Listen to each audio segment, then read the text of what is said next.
and by many Republican leaders on the Hill to judge what is happening in terms of our good intentions. They say we have good intentions, humanitarian intentions, to help prevent the ethnic cleansing that is going on. Let us just look at that, because it's at the heart of our policy. Foreign policy has to be judged by results and not by good intentions.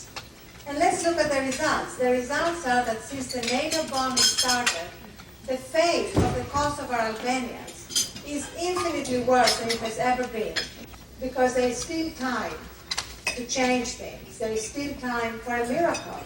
And as well as praying for a miracle, we also need to act and make that miracle more likely and more possible. Most important points that concerns us as citizens of this nation. Number one, this is an undeclared war.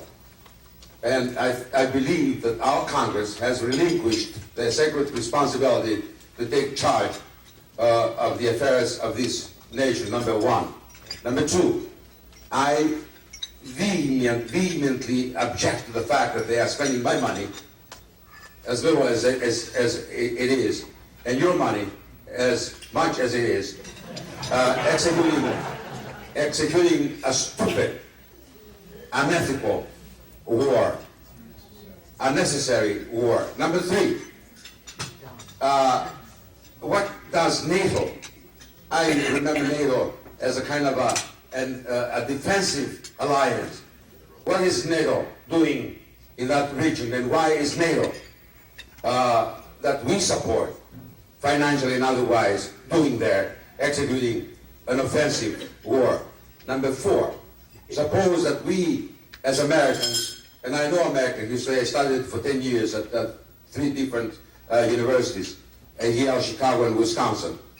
If we decide that indeed, even if it's by fate alone, that we are the leaders of the world, why aren't we uniforming our policy? We talk about human rights. Where are we in Rwanda? Where are we in Turkey and the Kurds? Where were we in Cyprus? And where are we in Cyprus as far as having 240,000 people that are refugees in their own land? And where, I mean, we have become so hypocritical. And what bothers me most is, and I pray to God that this is not true, Arianna, that maybe our president is trying to create a bigger aura than the aura that was created by the impeachment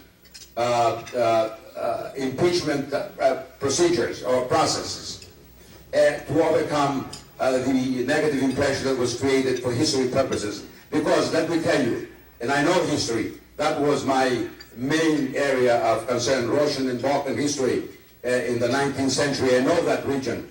I beg you to look at this as Germany revenging that region for both world wars.